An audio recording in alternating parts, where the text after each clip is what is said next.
Mantan Wamenaker Immanuel Ebenezer alias Noel minta amnesti ke Presiden Prabowo Subianto usai jadi tersangka kasus pemerasan sertifikasi K3. Apa maksud dibalik pernyataan Noel ini?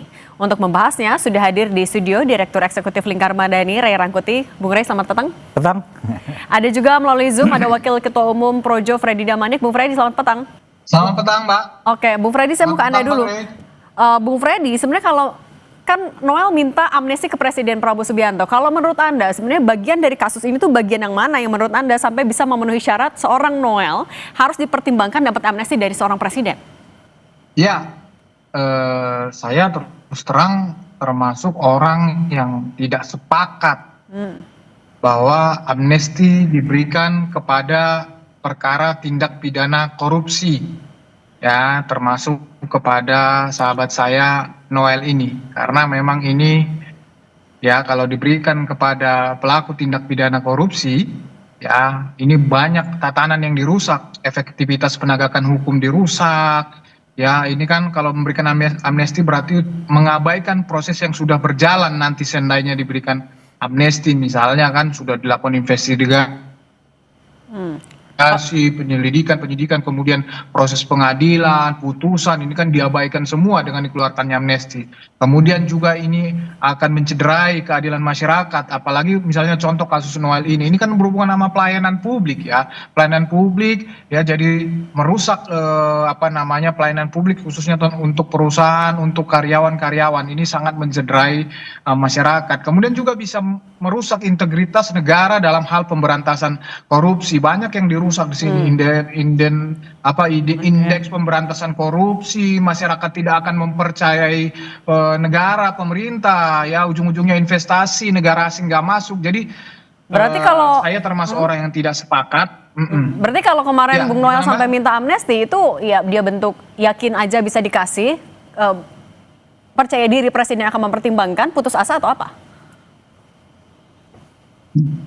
Ya, sebetulnya itu harapan terhadap, ya boleh dibilang sebetulnya putus asa ya. Kenapa saya bilang begitu? Memang karena seminggu 2 minggu sebelumnya memang sedang panas atau hangat-hangatnya pembahasan tentang amnesti, karena Presiden Prabowo baru saja memberikan amnesti dan abolisi ya. Sehingga Noel ini kan cerdas berusaha mengkaitkan ke situ. Saya rasa dengan ya sah-sah saja ya namanya. Kalau Noel gitu karena masih hangat ini mendapat simpati seperti itu, menurut saya ini ya sah-sah saja. Tapi kalau Bung Ray, ini kan katanya harapan dan ini kayaknya masih hangat nih. Sebelumnya juga ada yang dikasih amnesti. Apakah artinya Bung Noel mau pantaskah ngomong seperti itu, dan juga apakah dia berharap ya bisa dapat perlakuan sama seperti kasus Hasto kemarin? Kalau pantas, saya kira semua orang yang terjerat kasus hukum kan pasti mencari cara bagaimana ya terbebas dari jeratan hukum itu. Dan itu sesuatu yang wajar kan. Nah, misalnya dia dengan menunjukkan pendamping hukum, mencari bukti-bukti bahwa dia nggak terlibat, ya termasuk di dalamnya mencari kemungkinan yang dapat menghentikan kasusnya. Dalam hal ini bisa bentuknya abolisi, bisa bentuknya amnesti dan sebagainya gitu ya. Oleh karena itu ya bagi semua orang yang mencari, yang melepaskan diri dari hukum, permintaan-permintaan yang seperti itu ya wajar-wajar saja. Bagi mereka tentu saja ya. Nah tapi masuk yang kedua tuh soal apakah Noel sedang meminta keringanan hukum karena sebelumnya dilakukan oleh presiden gitu. Ya tentu maksudnya karena itu gitu kan. Kalau kepada Hasto yang berbeda tempat ya, berbeda jalan dengan Pak Prabowo, diberi amnesti, pun juga dengan Tom Lembong yang berbeda kan, berbeda jalan saat itu dengan Pak Prabowo, juga diberi abolisi. Loh, masa saya temannya Pak Prabowo nggak dapat amnesti? Tapi kalau misalnya kira-kira gitu kalau yang diminta amnesti kan itu hanya menghapuskan akibat hukumnya. Artinya sebenarnya dia juga lagi mengakui kalau di situ persoalannya, apakah saat Noel mengucapkan amnesti itu berdasarkan pertimbangan yang matang, ucapan yang matang, atau seketika aja keluar? Sebab kalau beliau meminta amnesti, secara tidak langsung beliau mengatakan bahwa saya telah melakukan itu gitu. Nah, padahal dia sedang berjuang untuk setidaknya ya dia mendapat keringanan hukum, kalau tidak dia akan berjuang untuk mendapatkan pembebasan kan, untuk mengatakan bahwa dia tidak terlibat di dalam proses pemerasan itu gitu. Jadi istilah amnesti yang diminta oleh saudara Noel itu, apakah itu letupan saja seketika gitu tanpa disadari oleh beliau, apakah antara amnesti atau abolisi sebetulnya gitu. Karena kalau untuk penghitungan kasus ya itu abolisi, tapi kalau amnesti kan pembebasan diri dari jerat hukum pidananya gitu, ya itu baru diminta berdasarkan. Oke, nah kalau dari Bung Freddy sebenarnya mendengar pernyataan kemarin ketika Bung Noel keluar dari KPK, bukan OTT, bukan juga pemerasan. Sebenarnya apa yang mau disampaikan oleh seorang Noel ketika sudah menggunakan rompi oranye saat itu? Iya, itu bisa dimaklumi juga sebetulnya pernyataan Bung Noel itu, karena memang di publik ini kan sudah membayangkan yang begitu dahsyatnya yang dilakukan oleh Noel ini bahwa beliau sudah tertangkap tangan sedang melakukan tindak pidana korupsi, dipamerkan begitu harta yang sebegitu banyak, kemudian di pemerasan dituduhkan pemerasan. Saya rasa klarifikasi seperti itu sebetulnya upaya pembelaan dari dia. Cuman seperti kata Bang Rey tadi, sayangnya kenapa dia tiba-tiba mungkin tadi karena hopeless tadi meminta amnesti. Artinya sudah ada upaya pembelaan yang di awal dilakukan, tapi kemudian terakhir kalimatnya amnesti, artinya sudah menyerah, artinya sudah mengakui perbuatannya. Nah, inilah yang tapi kita paham lah secara psikologis memang Noel mungkin itu tadi hopeless, sedang down, dan saya rasa memang butuh pendampingan hukum di sini, karena saya lihat juga teman-teman dari aktivis 98 berusaha membackup Noel ini karena memang melihat ada kejanggalan ataupun ada hal-hal yang tidak fair dalam proses penerapan ini. Nah, menurut saya lebih bagus Noel fokus di situ berjuang, apakah nanti berhasil membebaskan atau setidak-tidaknya meringankan, sehingga nanti proses hukum itu sendiri akan bisa dilihat publik, termasuk mungkin akan bisa dilihat oleh pemerintah, Presiden Prabowo yang kemarin memberikan kepercayaan kepada dia, sehingga nanti setelah diputus siapa tahu doanya dikabulkan kan begitu. Nah, saya rasa seperti itu, sebaiknya Noel fokus saja dalam pembelaan kasus. Fokus aja sama proses hukumnya. Nah, Bung Rey kan soal amnesti tadi, Istana kan sebenarnya udah bilang Presiden gak bakalan ngebelain anak buahnya kalau ada yang terjerat korupsi. Apakah artinya pintu amnesti sebenarnya udah tertutup, dan apakah ini juga bisa dibaca sebagai bentuk Presiden Prabowo sudah meninggalkan Noel?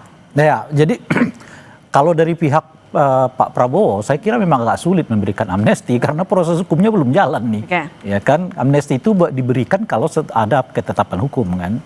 Tapi masalahnya misalnya kalau ditukar nih, tidak amnesti tapi abolisi, apakah Pak Prabowo akan memberi abolisi? Saya kira juga akan berat pemberian abolisi gitu. Kenapa berat gitu? Karena pertimbangan abolisi itu kan semata-mata memang pertimbangan subjektif Presiden yang diminta pertimbangannya nanti dari DPR kan gitu. Ada nggak backup politiknya Saudara Noel? Nah kan relatif sedikit gitu. Kalau misalnya kepada Hasto, kepada Tom, selain karena banyak orang yang meragukan kasusnya itu benar-benar murni bagian dari penegakan hukum, tapi setidaknya dengan cara begitu Pak Prabowo dapat backup dari PDI Perjuangan. Dengan cara begitu dapat backup dari oposisi non formal, dalam hal ini adalah barisan Anies Baswedan dan kawan-kawan gitu. Nah, kalau konteksnya ini kalau Noel apa? Bisa dibilang tapi Presiden meninggalkan Noel nggak di kasus? Oh ya, kalau dibiarkan saya kira Noel akan merasa saya dibiarkan. Tapi bagi saya lebih menarik dari itu nggak hanya sekedar Noel gitu. Karena kalau dilihat menjelang 1 tahun pemerintahan Pak Prabowo ini, banyak peristiwa hukum yang berhubungan dengan orang-orang dekat Pak Jokowi sebelumnya. Nah itu artinya apa? Nah, sebagai contoh nih kan, dimulai dari kemarin Silvester kan. Nah yang kedua kasus Departemen Pendidikan dan Kebudayaan kan, lalu mantan Menteri Agama di era Pak Jokowi, lalu OTT di Sumatera Utara yang dikaitkan dengan menantunya Pak Jokowi gitu ya. Sebelumnya itu ada Budi Ari yang dikait-kaitkan dengan kasus judol gitu. Jadi setahun ini penegakan hukum banyak melingkar di sekitar teman dekatnya Pak Jokowi kira-kira gitu. Betul, pertanyaannya kemudian apa yang terjadi? Kok tiba-tiba banyak sekali orang-orang yang berada di sekitar Pak Jokowi ini tersangkut dengan kasus hukum itu. Bagi saya sih ada penjelasan yang faktual gitu. Penjelasan faktualnya itu artinya apa? Nah, di era Pak Jokowi itu hukum tuh lebih banyak ke orang para pengkritik kan gitu. Nah, seringkali justru agak terluput kepada orang-orang di dalamnya. Itu yang pertama. Nah, yang kedua menjelaskan apa yang disebutkan oleh Anda itu tadi. Kalau dilihat dari sini nih, itu kan artinya membawa terus-menerus image yang tidak positif terhadap Pak Jokowi yang kalau dilihat secara umum nih menandakan adanya keretakan yang makin dalam antara Pak Prabowo dengan Pak Jokowi gitu. Jadi kasus-kasus ini nih selalu akan dikaitkan dengan Pak Jokowi, kasus judol ya, kasus departemen pendidikan dan kebudayaan, Menteri Agama yang kemarin, lalu OTT Medan, Noel, sebagaimana kita ketahui mendirikan yang dulu yang namanya Joko Mania, yang kemudian berubah menjadi Prabowo Mania gitu. Jadi kalau dilihat dari ini semua, sisi negatif dari pemberitaan ini tentu akan berlimpah kepada Pak Jokowi, yang saya kira nggak nyaman juga tuh. Dan kalau dilihat dari situ tuh mungkin... Dan Prabowo artinya mau meninggalkan itu? Nah, meninggalkan dalam pengertian putus enggak, tapi dalam pengertian menjauh iya. Gitu. Nah kalau Bung Freddy dengan ya rangkaian tadi terakhir adalah kasus Noel, merasa tidak kalau Pak Presiden Prabowo Subianto sedang meninggalkan relawan dari Pak Jokowi? Itu bisa-bisanya Bang Rey aja itu, cocok logi tuh, nggak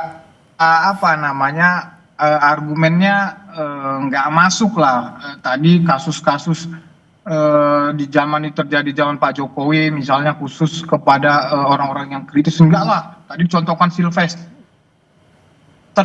itu 2019 sudah vonis, itu masih pemerintahan Pak Jokowi kan begitu.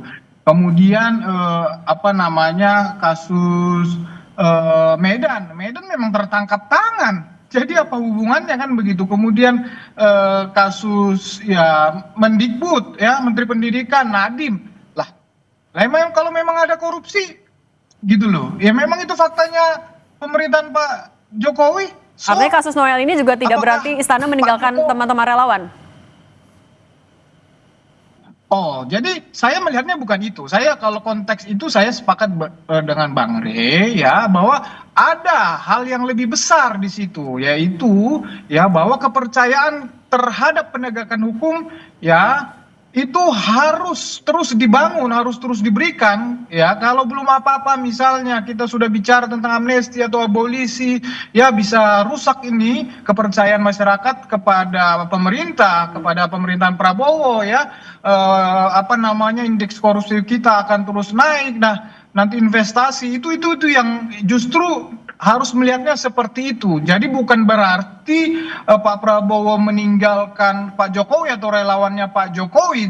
Tidak, ini Noel ini relawannya Pak Prabowo, Mania gitu loh. Jadi Sylvester itu juga relawannya Prabowo. Jadi mana mungkin mereka itu bukan relawannya Prabowo, tetapi ada di pemerintahan Pak Prabowo. Benar, teman-teman saya itu termasuk saya adalah relawannya Pak Jokowi pada saat Pilpres pada pemerintahan Pak Jokowi. Ya sekarang kami relawannya Pak Prabowo. Jadi tidak ada di situ, konteksnya di situ tidak melihatnya tidak seperti itu menurut saya seperti itu. Bung Freddy, artinya mau menegaskan kembali, artinya ya kalaupun misalnya ya amnesti tadi kan berat katanya kalau dikasih oleh Presiden untuk Bung Noel. Artinya kalaupun tidak diberikan, support dari teman-teman relawan akan tetap full all out buat Pak Prabowo? Ya, kita sangat support Pak Prabowo, komitmen penegakan hukum, komitmen pemberantasan korupsi itu harus konsisten. Begitu masyarakat melihat itu tidak konsisten, justru disitulah masalahnya. Mungkin masyarakat ya termasuk mungkin para relawan-relawan ini di grassroots, di akar rumput, justru itu yang akan menjadi backfire buat Pak Prabowo, Presiden Prabowo. Jadi jangan dikorbankan, tanda kutip ya, satu orang teman saya Noel ini hanya demi kepentingan masyarakat banyak, termasuk kami relawan-relawan di situ. Yang Oke, penting ini adalah jangan dikorbankan, ini bangsa menarik. dan negara ke depan. Oke, nah Bung Rey tadi katanya jangan mengorbankan juga, tapi teman-teman relawan juga bahkan tidak sepakat kalau Presiden memberikan keringanan artinya untuk Noel. Ini apa yang bisa dibaca dari, ya kayaknya berat nih, memang berat nih, bahkan relawan tidak setuju. Kalau kasus korupsi kan semua orang nggak mungkin mau terlibat di dalamnya gitu. Bahkan teman-teman Noel sendiri. Iya, kecuali mungkin kita bisa melihat ada sesuatu yang ganjil dalam proses hukumnya. Nah ini kita tinggal tunggu apakah dalam proses hukumnya nanti misalnya di pengadilan ada sesuatu yang menurut kita dipaksakan dan sebagainya gitu. Tapi kalaupun sekiranya ada yang dipaksakan, makin menguatkan asumsi kita yang kedua. Apa yang membuat orang-orang yang dekat dengan Pak Jokowi selama ini seperti jadi target gitu loh kira-kira loh. Kan itu pertanyaannya, dan terjadi dalam era 1 tahun kepemimpinan Pak Prabowo gitu. Tapi oke deh, tapi ini kan juga artinya relawan juga tidak ada pembelaan untuk Bang Noel juga. Relawan juga artinya tidak ada pembelaan juga nih terhadap Noel. Ya itu yang saya sebut, membela untuk konteks kasus yang kayak begini ya nggak ada orang yang berani tampil di depan, kecuali nanti dalam proses persidangan ditemukan sesuatu yang menurut anggapan kita atau anggapan relawan ini kok terlalu dipaksakan misalnya begitu. Kalau itu nanti terjadi misalnya mungkin mereka akan bela. Nah tapi ketika mereka mengatakan kasus ini terlalu dipaksakan, muncul pertanyaan yang menguatkan pertanyaan kedua tadi. Kok kenapa di era Pak Prabowo kasus-kasus yang berhubungan dengan orang-orang yang dekat dengan Pak Jokowi ini seperti dipaksakan adanya. Gitu Oke, itu jadi pertanyaan lanjutannya, nanti kita akan bahas lagi di selanjutnya. Bung Rey Rangkuti dan juga Bung Freddy Damanik, terima kasih sudah berbagi di Kompas Petang. Saya selalu semuanya. Terima kasih. Kompas